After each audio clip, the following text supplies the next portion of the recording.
Namo Bhagavate Vasudevaya. Om Namo Bhagavate Vasudevaya.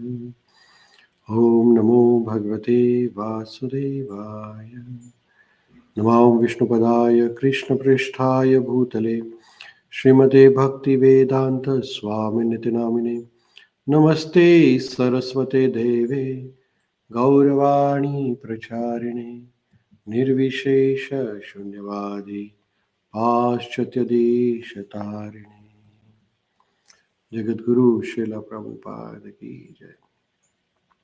So we are reading Srila Prabhupada Lilamrita, and we are on the 9th chapter of Prabhupada Lilamrita. In the previous chapters, we learned how Srila Prabhupada was living by himself in Delhi in a Gaudiya Math ashram, and from there he was trying to help them in publishing the magazine, Harmonist magazine, Sajjanatoshni, as well as he was trying to help them to increase the distribution.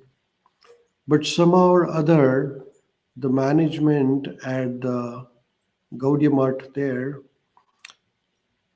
had some misunderstanding, and they requested Srila Prabhupada that he better go back to Mathura to Keshav Maharaj Math. Hare Krishna Mataji, Dandvat Pranam.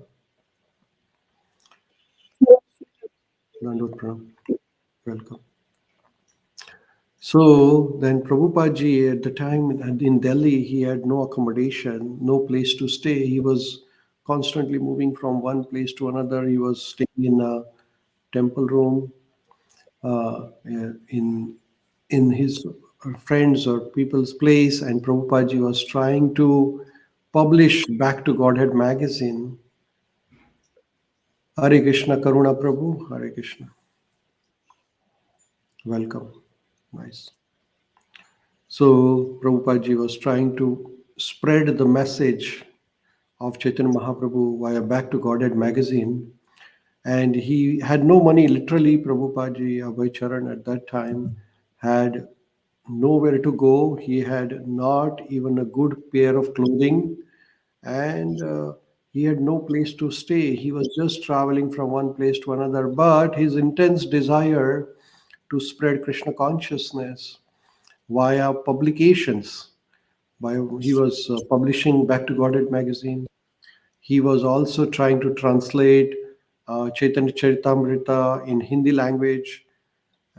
And he wanted somebody to help him publish this book, Chaitanya Charitamrita in Hindi language. So Prabhupada ji was always in the mood of preaching mission.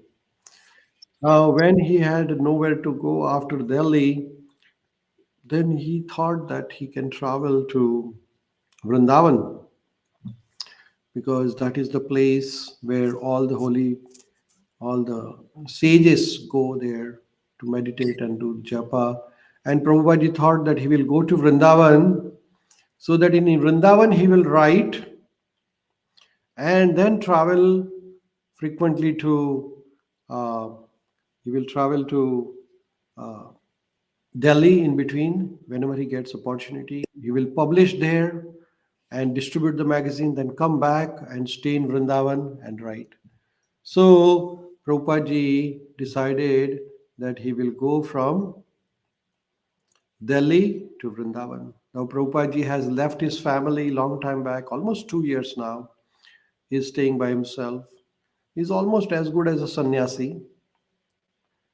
And now he's deciding to stay full time in Vrindavan, write, reflect, and go back to Delhi to publish. There was a printer, Mr. Surendra Jain, who was helping Srila Prabhupada. Even though Prabhupada ji had no money to publish the Back to Godhead magazine, but Mr. Jain was kind enough to help Prabhupada. So in this way, Prabhupada ji was keen on distributing the message of Sri Chaitanya Mahaprabhu according to the instruction of his Guru Maharaj, Bhaktisiddhanta Saraswati Maharaj, in English language. So Prabhupada ji traveled from Delhi to Vrindavan, and his journey is described in Prabhupada Lilamrita. He traveled in a third class train, and previously also Srila Prabhupada ji had visited Vrindavan in 1925. He visited, then after that he visited in 1932 when Bhaktisiddhanta Saraswati Maharaj was doing parikrama. And then Prabhupada ji visited quite some time. And his desire to preach and write back to Godhead magazine is the main driving force for him, that he can write the magazine, he can do the translation of Vedic scripture. So he is deciding to move to Vrindavan now. Vrindavan glories are described by Srila Prabhupada in this Lilamrita. There's a paragraph here. Maybe one of the devotees can read. Sujata Mataji, can you read? Thank you.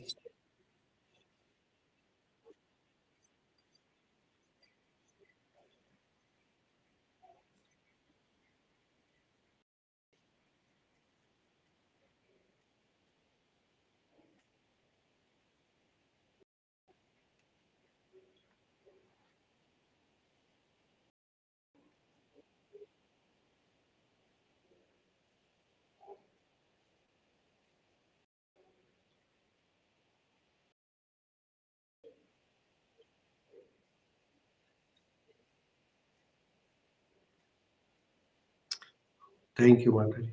So here, Srila Prabhupada ji is describing the glories of Vrindavan. It is as good as Lord Krishna. And many sages are living there and worshipping Vrindavan Dham. So Prabhupada ji decides to relocate to Vrindavan, get the blessing, and continue his writing. Now, where to stay? So, Srila Prabhupada knew the one devotee there in a temple. Uh, so there is a temple which is on the rooftop of the temple. There is a room there in the old Vrindavan temple, and there he knew somebody. So he decides to locate on the rooftop room of Vrindavan, and from there he can see the entire picture of Vrindavan. And then he signs a rent agreement that he will pay 5 rupees per month as a rent for the Vrindavan room rental. So Srila Prabhupada ji from the rooftop can see the entire view of Vrindavan. And at the same time, he is also helping, communicating with the temple management in that Vrindavan temple. And his desire is that he will stay in the room, write the literature, and contribute to the teachings of Bhaktisiddhanta Saraswati Maharaj by translating the literature into English and distributing it to all over the world. That was his always a desire to translate, write the book, translate, write the books, translate like that. So Prabhupada ji had always desire to publish. When Prabhupada ji traveled from Vrindavan, from Delhi to Vrindavan, he first arrived in Mathura, and then he went to Vrindavan. And the scene in Vrindavan at that time was Mathura and Vrindavan both was like there was a mixture of modern changes in Vrindavan at that time, as well as the traditional temples were also there. And Srila Prabhupada ji was very familiar with the Vrindavan. It was not that he was coming for the first time. So he could connect very closely with the spiritual atmosphere of Vrindavan, even though there was some material advancement as well. Like, many businesses popped up and people were living in a different method than Srila Prabhupada ji had previously come here. And this is the temple where Srila Prabhupada ji is renting the room. It's called Vansi Gopalji Temple. And when he entered the temple, he experiences the atmosphere of the temple, very tranquil atmosphere, beautiful deity. They had a very big deity of Gopalji there, Krishna there, and then Radharani's deity was there. Now, Krishna deity is of marble, while Radharani deity is the made up of a metal deity. And there was a Mahanta. His name is mentioned here in Prabhupada Lilamrita. His name is Mahanta Gopal. He is the pujari, and he has good friendship with Abhay Charan. So he rents this room on the rooftop of Vansi Gopalji temple to Abhay Charan. And this Mahanta Gopal is doing the deity worship. And there is a history of this Vansi Gopal. It's more than 350-year-old temple, and the deities of Gopalji are more than 350 years old. And then Radha deity, Radharani's deity, it was only the Gopalji deity there. So then this uh, Mahanta Gopal, who is of same age of Prabhupada. Now, Prabhupada at this time is, I would say, around 60 years of age, 60 to 61 years of age. This is about 1956, 57 we are talking about. And this Mahanta Gopal, he's the one who installed this deity of Radharani next to the Gopalji. And then he was worshipping. Now, this temple does not have much money actually. This temple is a very, they don't have much donation. So the situation is like a very humble situation.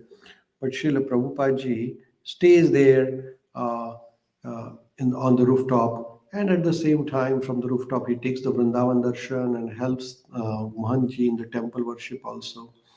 And he is translating. There are not many visitors coming to visit Bhavai Charan at this time. And Abhay Charan now is thinking that he has come to Vrindavan, but then how can he translate and spread the message of Sri Chaitanya Mahaprabhu? So he is continuously thinking about how to share the message to the whole world. That is his all the time thinking. And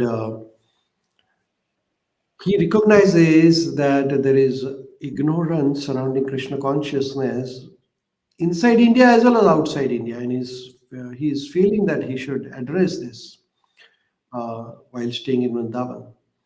And he is all the time chanting the japa uh, and translating the books.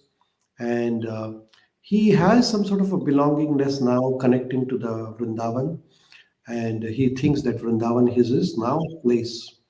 So he's staying in Vrindavan for good, and he diligently writing.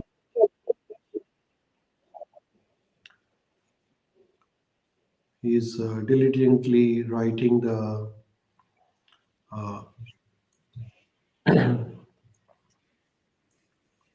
writing the Back to Godhead magazine, as well as he is translating the books, and he is focusing on his. Now at that time, every monthly magazine he used to publish. Now he has no money, but his monthly publication of Back to Godhead is there, and he used to take the Back to Godhead magazine and then distribute in Vrindavan area also. He traveled there and like Bank of Yamuna, he traveled through the marketplaces of Vrindavan and tried to distribute the magazine there itself. And sometimes he gave up the magazine free of cost actually. He didn't charge. But now the financial situation is becoming bad, and he was thinking now how do we raise the money for printing the Back to Godhead magazine? Uh, he explores the Vrindavan. He visits the Vrindavan during this stay, and he visits all the famous temples: Radharaman Temple, Govindaji Temple. All the temples he visits very frequently. Take the darshan. So his routine is like in the morning he does his writing, then he attends the morning program here at Vansi Gopalji Temple. Then he goes to all the temples in the Vrindavan, takes the darshan, then Abhay takes some grocery and he cooks by himself here also. And he's struggling somehow or other. He is managing his day-to-day activities there. He meets all the different priests in the Vrindavan. There is mention of Vishwambar Goswami, who was the priest managing. Now, this Goswami, they were all they were appointed uh, because they are connected with the family connections, right? So all the temples are managed by the family people. And then there, when he meets this priest or where he's in charge of various temples, then he hands over the Bhakti Godded magazine to them, trying to distribute Krishna consciousness to everybody there. So that is his daily life. Huh? So visiting the temple, shopping, cooking. Now Abhay Charan only has 1 million a day. Now the reason may be the financial reason, because he doesn't have much money there to buy the groceries. And in the evening time, he will take little milk and he will go to the sleep. And all the time, yeah, he was chanting japa while walking through the town, mingling with the locals, observing daily activities. And he interacted with the sadhus and devotees. When somebody used to greet him, Radhe Radhe, Abhay Charan used to say Hare Krishna. And he used to get inspired, experience kirtan in the various temples. So this is the way Abhay Charan was spending his time in Vrindavan. But there were challenges also. He was struggling with publication of Back to Godhead magazine because there were no fundraising. People were not interested in Krishna consciousness, so they were not giving any donations. Nobody was helping Abhay Charan. And Mr. Surendra Kumar Jain, who was helping Abhay Charan to publish God Back to Godhead magazine, also now there was some money balance. So he also said that I am being helping you for long as a friend, but I no more can help you. So there was like a publication was almost difficult. But even though publication was difficult, he kept on writing. Uh, and he thought that someday or other he will overcome that. Here is the paragraph Prabhupada ji mentions about. Maybe uh, Karuna Prabhu, are you there? You can read this paragraph for us. Karuna Prabhu?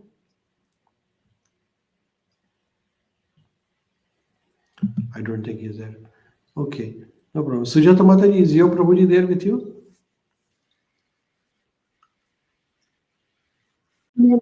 Okay. Do you want to read? Oh, I think Karuna Prabhu is here, but it's okay. You can read, Mataji. Vidura Prabhu's throat is not good, so he cannot read. Thank you. Challenges. No, no. Oh, Mataji, your mic is on. I can hear you.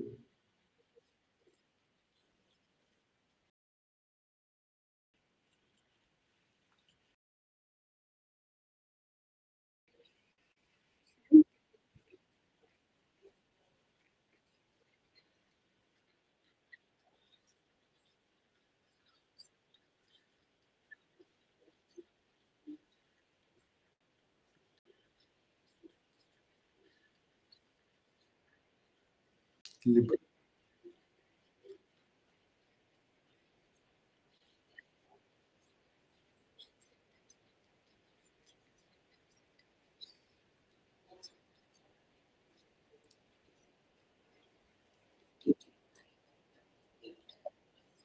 Thank you, Mataji. Thank you, Mataji. So here, Prabhupada is describing that his challenges for publication of Back to Godhead magazine were really, really very, very difficult because people were not at all interested in Krishna consciousness. They had no time actually. People had no time to read Back to Godhead magazine. They had no time in for Krishna. Now there were many sadhus who were celebrated and influential. But Abhay Charan was not like that. He was not famous at that time. And of course, Abhay Charan's articles, publications were also not entertaining type of publication, which means that like his spiritual master, Bhaktisiddhanta Saraswati Thakur, who was very critical of people who were using Bhagavad Gita and trying to distribute their own name and fame in the name of Bhagavad Gita, Abhay Charan didn't want to do that. He was using this technique called chopping technique, where he openly criticized politicians, holy man, and he was not like want to win them and have a favor and patronage. He didn't want to flatter, and that was the message of Bhakti Siddhanta Saraswati. Speak the truth, and if Krishna is pleased, then you will come out successfully. Money will come. This is the message of Bhakti Siddhanta Saraswati Thakur. So nowadays also we see some people, some preachers who teach about morality, but they forget to give the message of Lord Krishna in that. So that is called as cheating. Uh, Prabhupada ji never did this cheating. He was firm in his faith that no matter what happens, in my messages, he didn't mess around. He was straightforward and presenting Krishna consciousness as it is. So he didn't want to present it like a philosophical, like a moral thing, but he presented Krishna consciousness as it is. And that was his major contribution, and that is what brought millions of people to the Krishna consciousness. But he had firm faith and belief.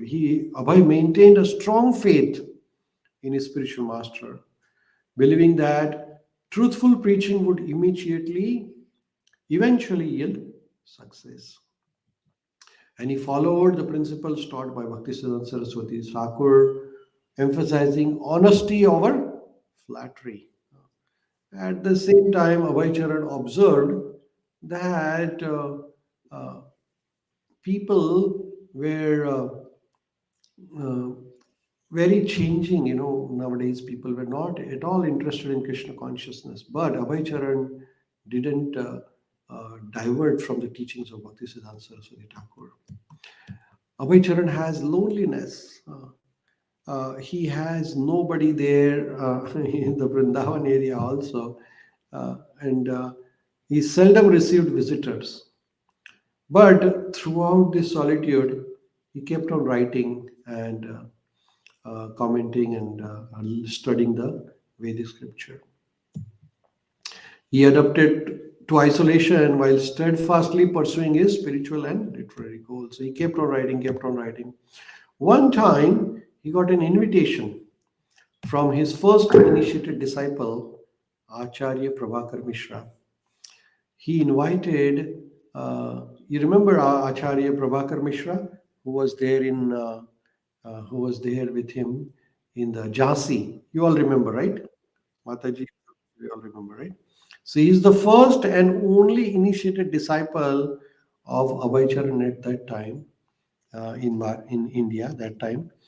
And Abhay Charan then left Jhansi and came to Mathura, and then from Mathura he went back to Delhi, and from Delhi now he's back in Vrindavan.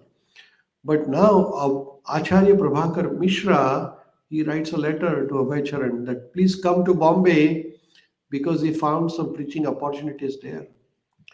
So then Abhay Charan decides to go. And then Acharya Mishra also says that the governor uh, who was whose wife took over the temple in Jhansi, that same governor was also there at that particular moment in this particular preaching mission.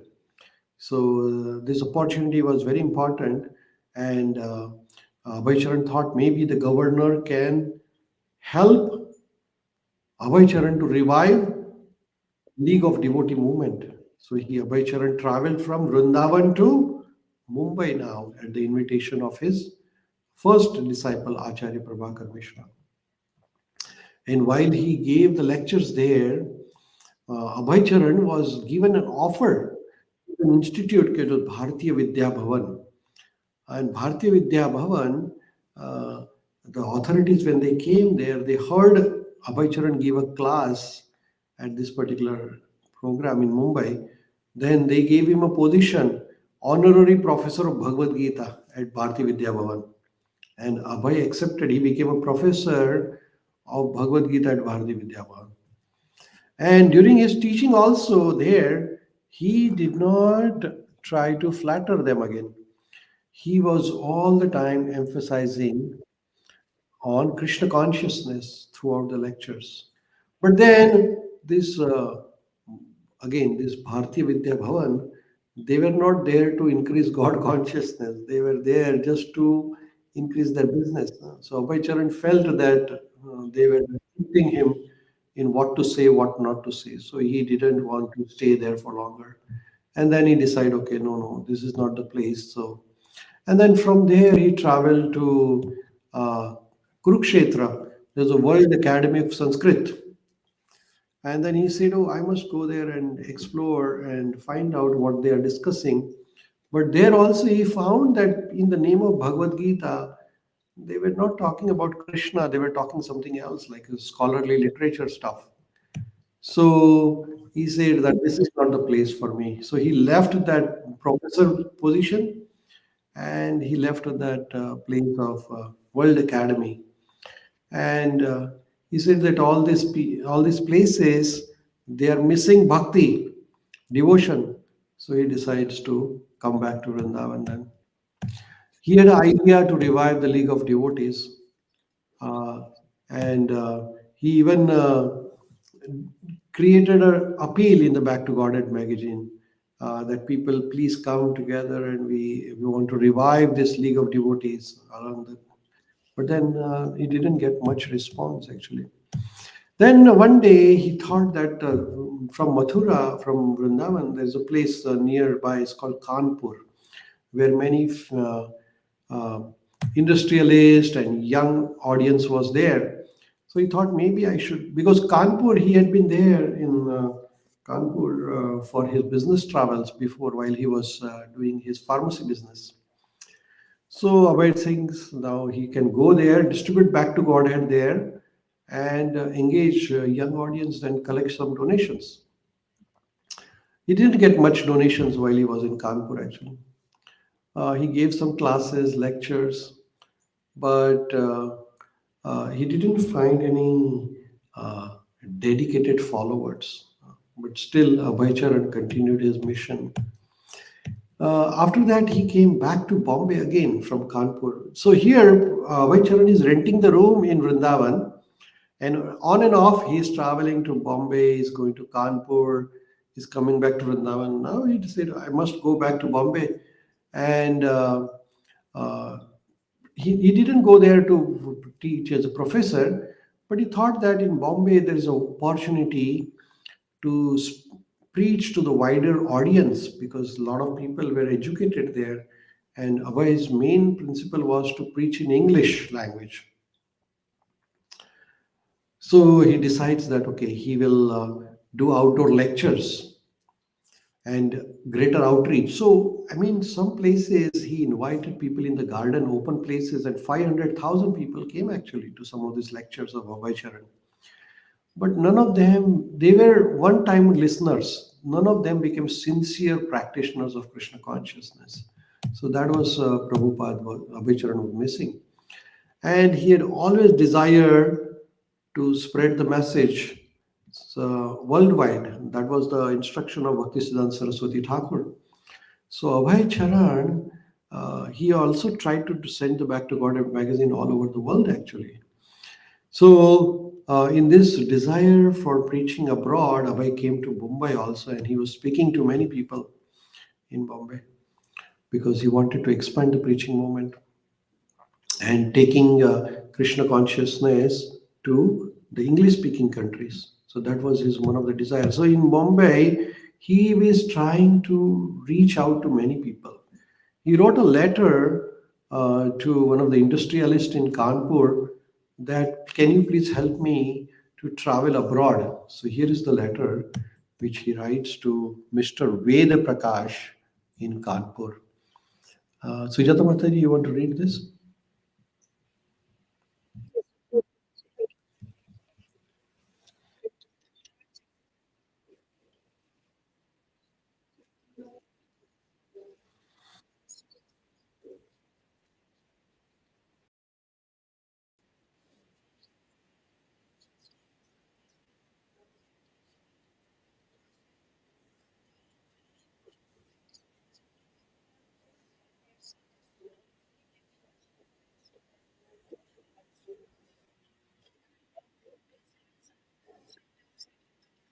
Uh, Here, Prabhupada ji is writing a letter to Mr. Ved Prakash Mishra. And he's saying that he's giving an analogy that when there is a battle going on, then Red Cross people are the one who go to save the people. And then they see that everybody is injured. But then he finds that, oh, people who are likely to be saved, Red Cross will help them the first. And then, because there is hope for them. Similarly, Prabhupada is saying that the people in the Western world, he has Prabhupada has hope that, oh, these people have a lot of material wealth, but they are frustrated. So it is likely that they will be revived back to Krishna consciousness. So that is what he's writing in the letter. He's saying, in India, even after attainment of Swaraj, the mentality is predominantly by made in London ideas. It is a long story, but in nutshell, the leaders of India, in the name of secular government, they've engaged themselves in everything foreign. They have carefully set aside the treasure house of India's spiritual asset, and they are imitating Western material ways of life, constantly engaged in the acts of error of judgment, misgivings, imperfectness, and duplicity. So he's writing to Mr. Ved Prakash that after independence of India, leaders of India have got more foreign identity or ideologies, and these leaders are neglecting the original spiritual culture of India. Western materialism, materialistic ideas are diverting the people from Krishna consciousness. So this is what he's writing, that people are more and more worried about the Western ideas. India's Vedic knowledge is above all the conditional effects mentioned above. But we Indians at the present moment have neglected such wonderful Vedic literature, and it is due to its improper handling. So here Prabhupada Abhay Charan is expressing his deep concern about people neglecting Vedic culture. He further writes, Vedanta Sutra is presented in India by unauthorized person of different camps, and as such, people are being misguided. Newly sprung up national enthusiasm of Indian leaders, industrialists, plan makers have no time for desire to understand the message of Vedanta Sutra or even Bhagavad Gita. You cannot do acts of humanity without proper guidance. So here Prabhupada is writing, Abhaycharan is writing to Mr. Ved Prakash, who was a wealthy man. He said, people are misrepresenting Vedanta Sutra. So I need your help to translate the book, publish the book, and take it to abroad. Because when people will learn abroad, uh, they will they will take it. And when, because people are now in India, everybody's following the foreign thing, right? Everybody's becoming foreign. So Prabhupada is thinking that if this Krishna consciousness goes abroad, then people in India will also accept it. And that is what exactly happened actually. This Prabhupada's idea was really correct. He wanted people in India to accept Krishna consciousness, but nobody accepted it until it was accepted by the people in the West. So that is how the world is. So Prabhupada ji knew this. So Prabhupada ji told Mr. Prakash Sharma that uh, there is a disconnect and he has to take it abroad. So he further says, my idea of preaching in the foreign countries means that they are rather fed up with the material advancement of knowledge. They are seeking message guidance of the Vedanta Sutra or the matter of the Bhagavad Gita in the authentic way. And I'm sure India will again go back to the spiritual life when the principles is accepted by Europeans and Americans and etc. Because Indian people are now in the habit of begging after neglecting their own property. That was my viewpoint. But all the same, we must take only opportunity of service. So here, Prabhupada is writing to Mr. Ved Prakash Sharma that I want to go abroad because they are in need. they will definitely accept Bhagavad Gita. There is a lot of interest there. At the same time, if people in the Western world accepts, then people in India, because everybody's liking foreign thing, foreign shoes, foreign medicine, foreign cloth. It was like that culture, right? So everything was foreign. So Prabhupada is saying too. So here Prabhupada is saying that there is a lot of interest in Vedanta and Bhagavad Gita abroad, and he thinks that this rekindled spiritual life will spread from West back to India. So that is his idea, bringing from West to East. And that is what exactly Prabhupada's idea was correct actually. Now he has a back to Godhead distribution plan also. So he wanted to distribute educational materials like Back to Godhead magazine globally. But people were there was no fund available again, and it did not work out because there were no donations.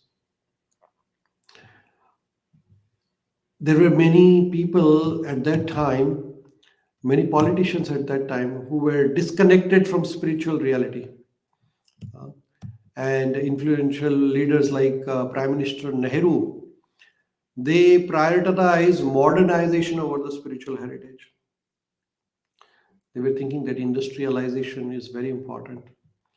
And Abhay tries to write the letter to this prime minister because he knows Nehru.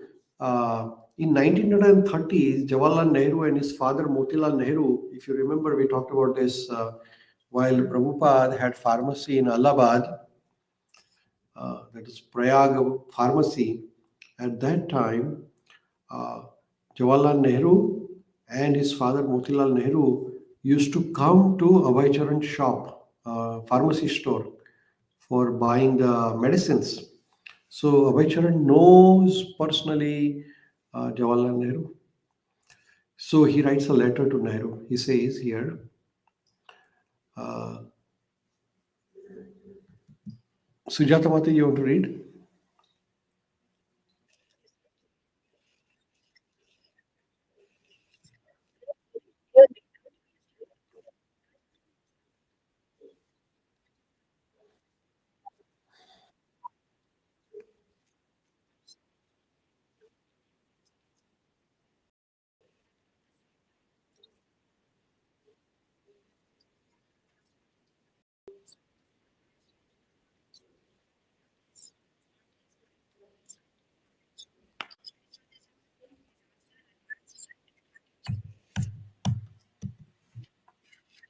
Hare Krishna.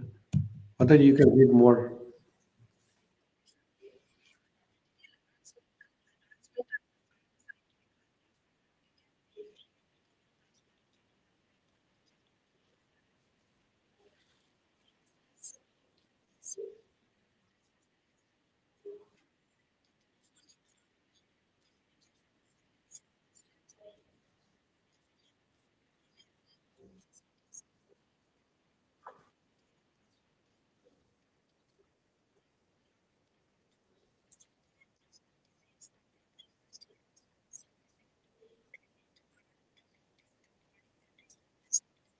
Thank you, Mataji.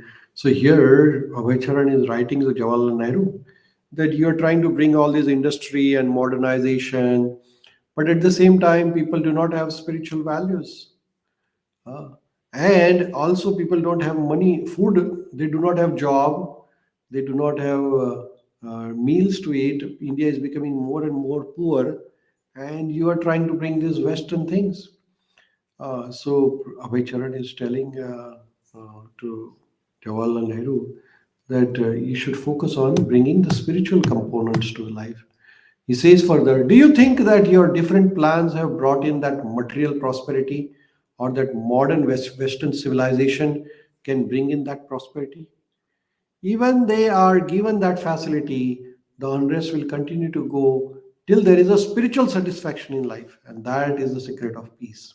So here he's writing a letter saying that if you really want people to be peaceful and happy, make them spiritual conscious rather than this material consciousness. But as usual, Abhay Charan had written letters to Mahatma Gandhi also.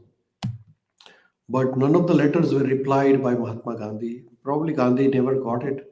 And same with Nehru. Abhay Charan wrote a letter, no reply. Probably he never read it, he never got it, or he didn't bother about replying. But here Abhay Charan is writing letters to all the political leaders. At the same time, uh, Abhay was invited in Mumbai to attend a Bhagavad Saptah, Bhagavad Week, and Abhay had attended one of these Bhagavad Saptaha. And then when he was invited again in 1958, then he wrote a strong letter to the person who was organizing this Bhagavad Saptah.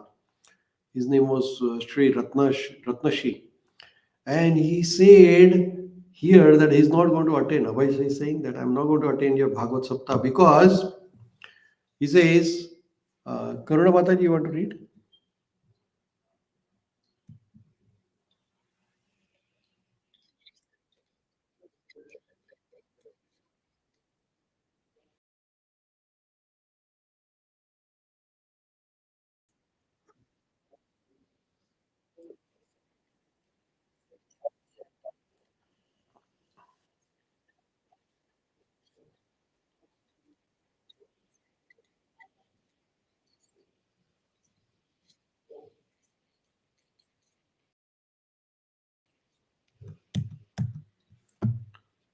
Go ahead, Mataji, 1 second.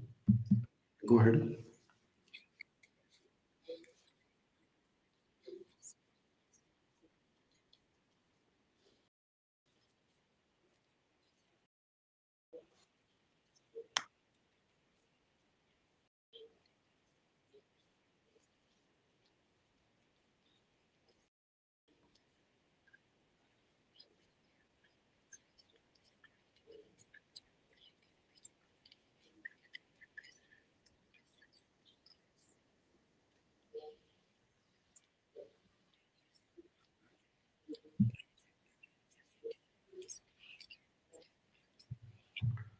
And the last part.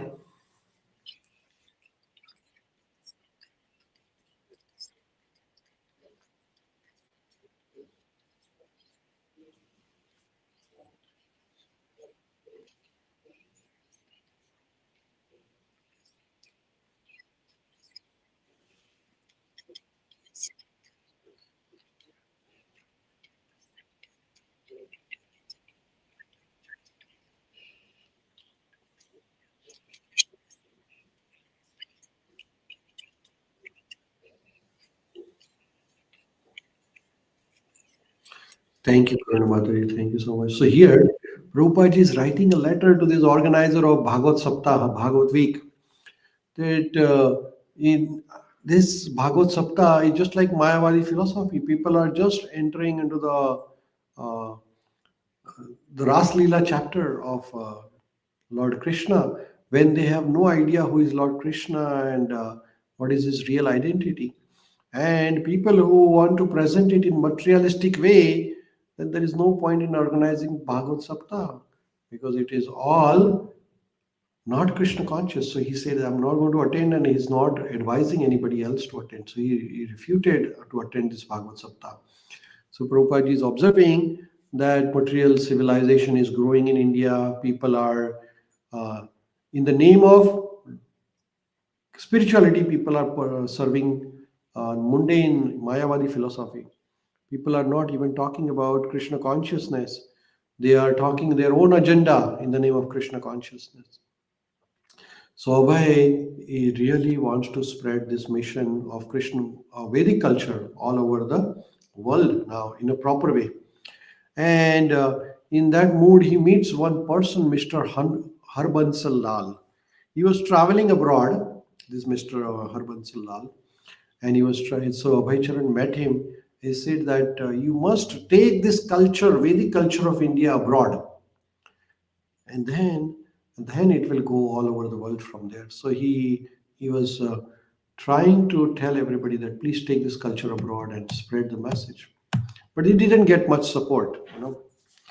There was one of his god brother. His name was Kripa Sindhu. He said, "I will help you to travel to America."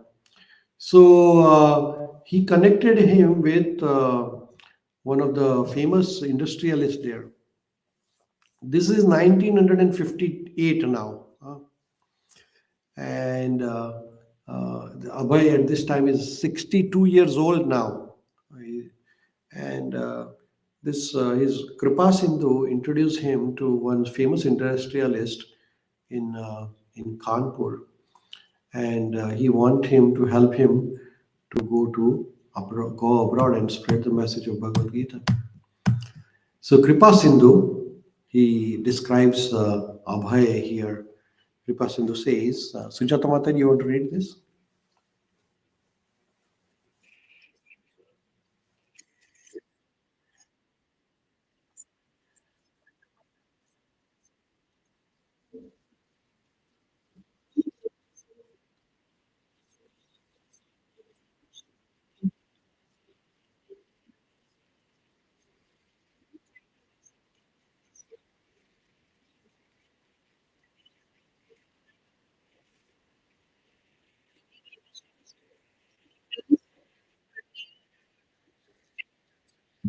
They were both went, and there, yes, go ahead, Mataji.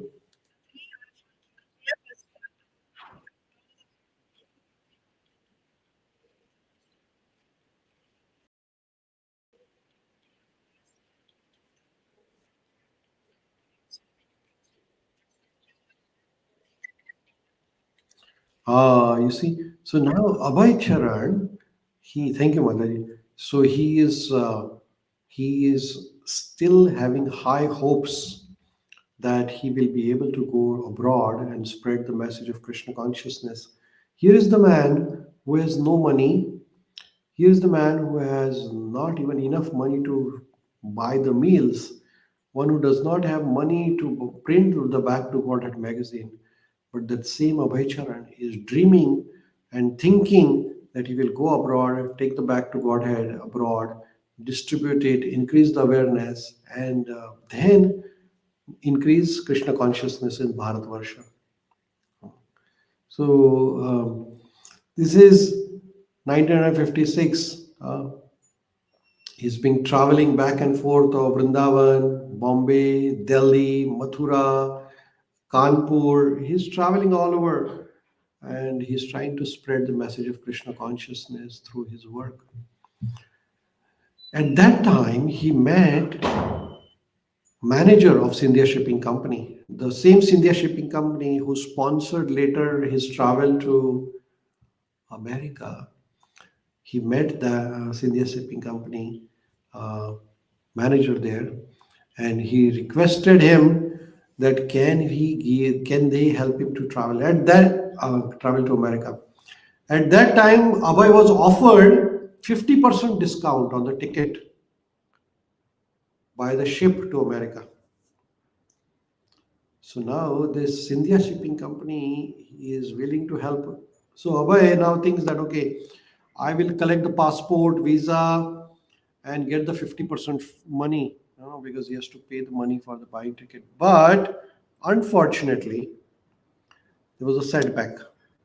Abhay did not get even the 50% of the money. He couldn't raise that money, and hence his dream was not fulfilled at that time. But he remained determined that he will go to America one day and spread the message. Once in October 1958, Abhay received donation from one of the famous donors, and they donated him money to print 1,000 copies of Bhagavad Gita, Back to Godhead. Abhay was very happy at that time. Huh? And then the next month also he got a donation to print 1,000 copies. Somebody who read his magazine and they were happy with him. In these magazines, Abhay Charan always published beautiful things. Like, there was one article where Abhay Charan wrote about a man who was chasing a girl, and then that girl said, okay, the man proposed the girl and said, I want to marry you, or I love you, or something like that. And then the girl says, okay, you come and meet me after 1 week. And when in a restaurant that man goes to see that girl, then that girl is very thin and emaciated and she has lost her beauty. So Abhay Charan is surprised, what happened? And she said, I put my all beauty in a bucket. And she opens the bucket, and that bucket has all the vomiting and fecal material. So that girl says that, oh, what the beauty you were loving is nothing but this I've collected in the bucket.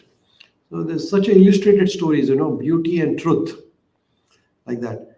So Abhay boldly published all this material, and some people were helping him. They were impressed by his publication. So this was one of the 1,000 copies of Back to Godhead. Was a really significant contribution, and he was very happy for that. Abhay criticized impersonalism presented by Dr. So many famous people. One of the name is Dr. Radhakrishnan, who interpreted Bhagavad Gita uh, as obscuring personal devotion to Krishna. He didn't present Krishna as such. So Abhay Charan criticized him, and he said that Krishna consciousness, Bhagavad Gita, is to accept Krishna as a person, not as the impersonal aspect of things.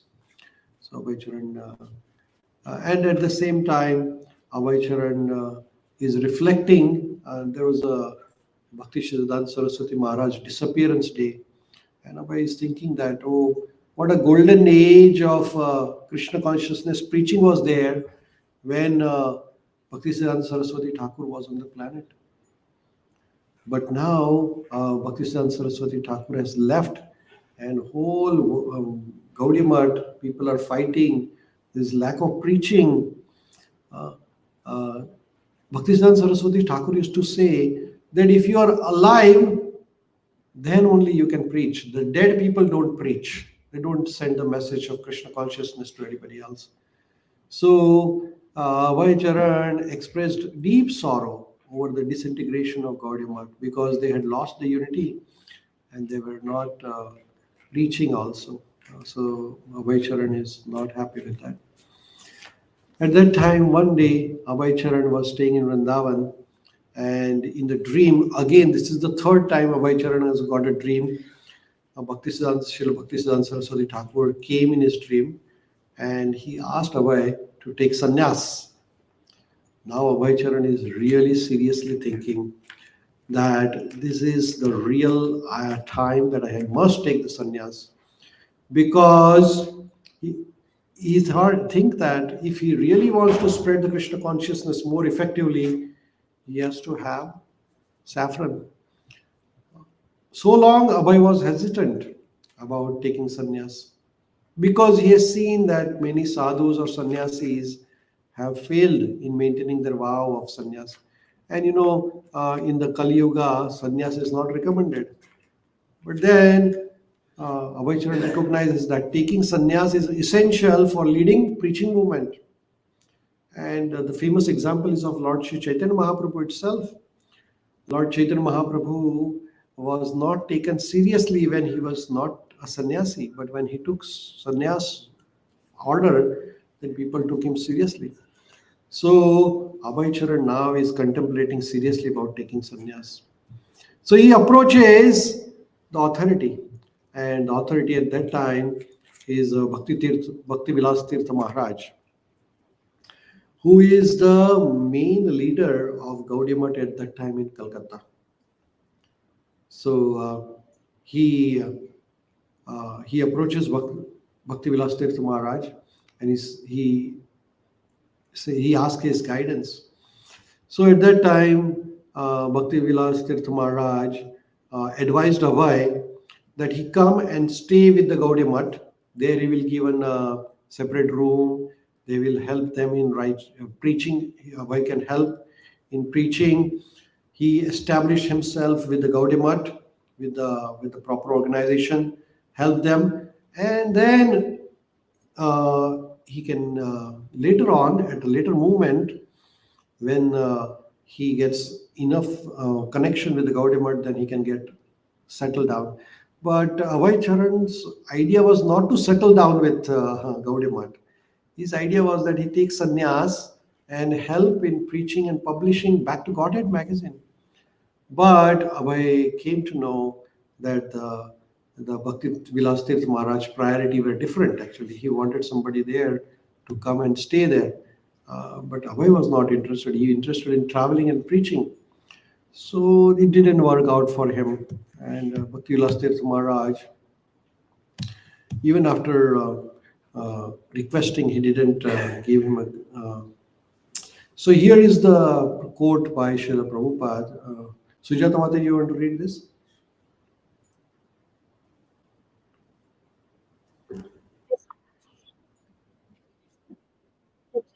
Yeah, I can hear you. Yes, yes.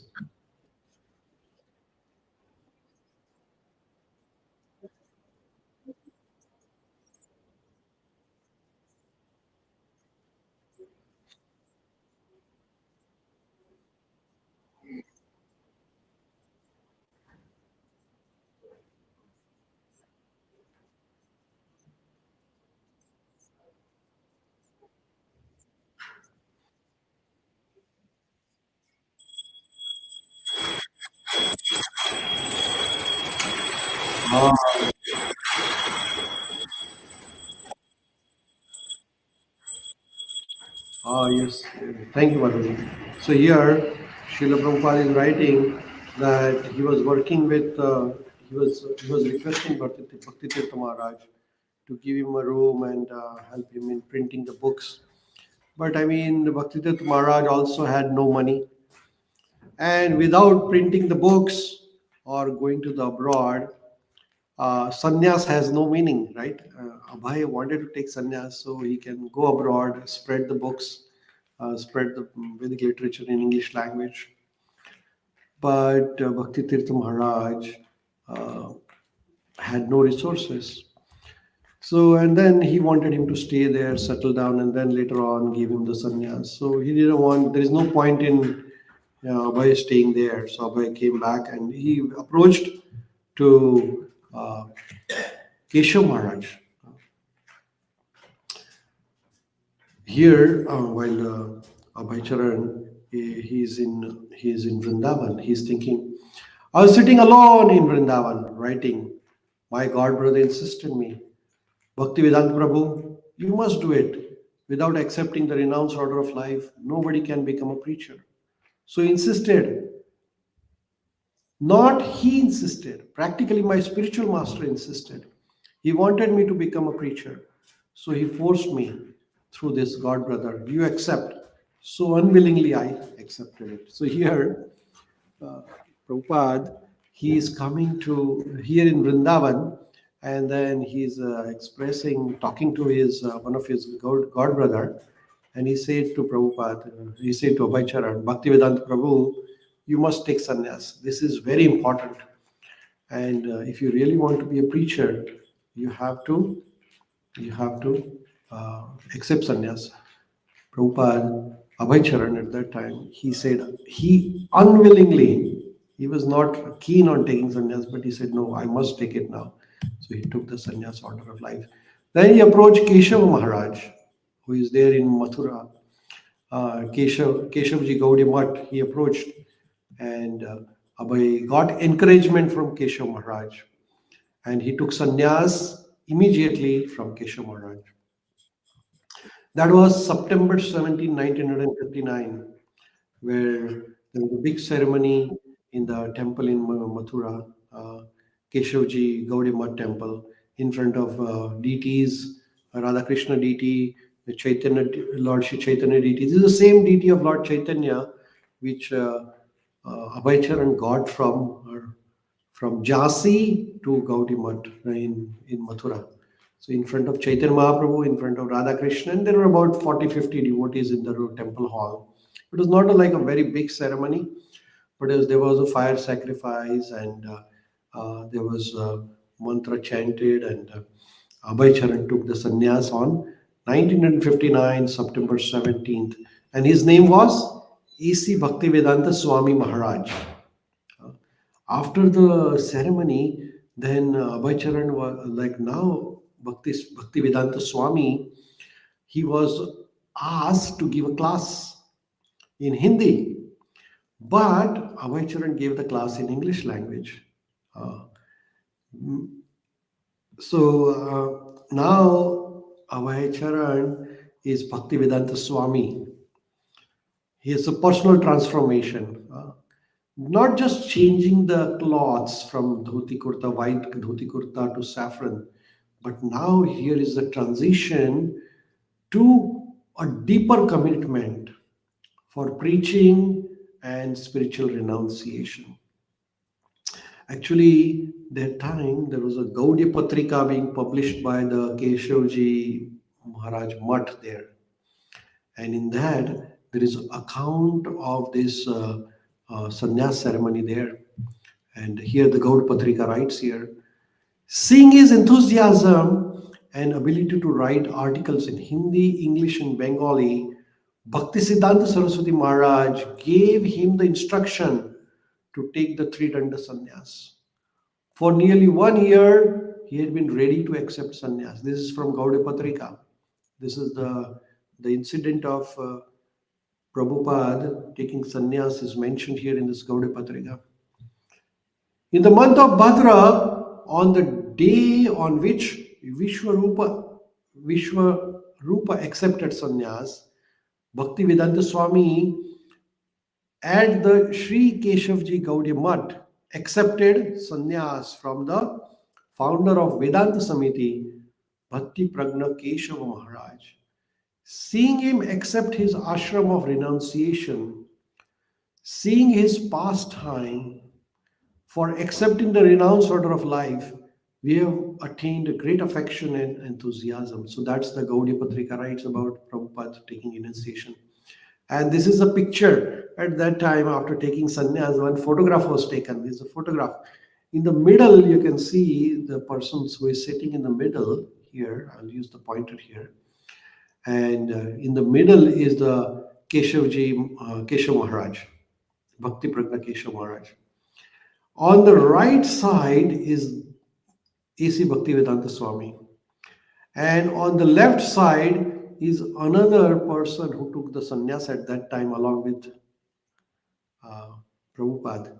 His name is Muni Maharaj.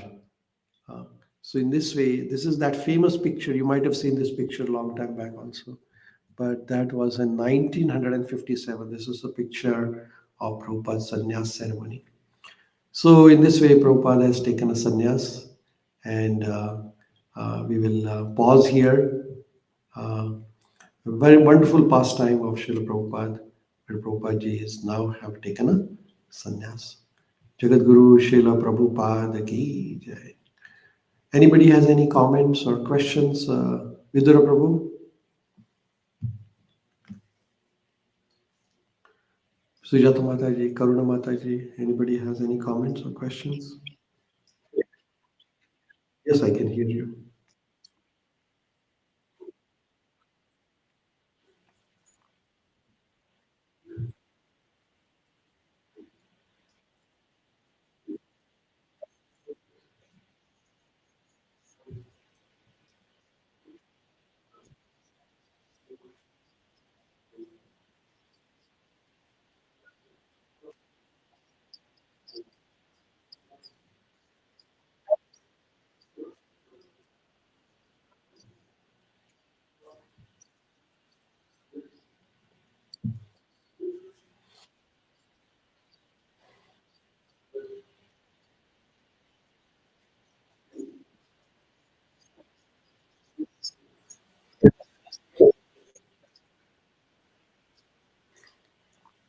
Yeah, of course, yes.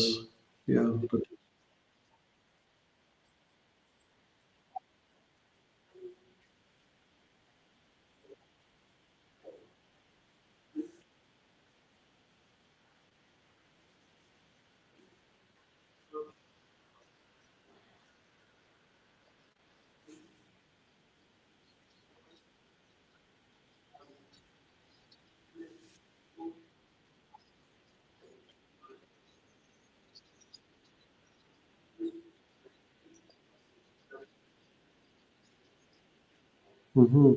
yes, absolutely correct. Yeah. But Prabhupada's, I think that was the time he was preparing for the bigger journey. So all this time was his preparation time. So whatever the experience Prabhupada gained through the business, whatever the experience Prabhupada gained through interacting with the different community members, he got to see the whole world. He got to meet people in various ashramas. So I think everything contributed to the Prabhupada's success in the Western world, actually. Prabhupada's success in the Western world uh, was possible because of his overall approach in the business. He had a good experience. He lost the money, but he had a good communication skill. He had a good ideas about the world. I think this whole was a preparation. Krishna had definitely a plan for him. If you would have taken it earlier, probably the things would have been different, as you said. And I don't know how different, but I think Krishna was preparing him for a bigger goal. And that is what exactly happened here. That is what I understand. Thank you, Prabhuji. Thank you so much. Thank you. Sujata Majati, Karuna Mataji, I just want to introduce you to our temple room here, what you see in the background. Can you see our background, Mataji?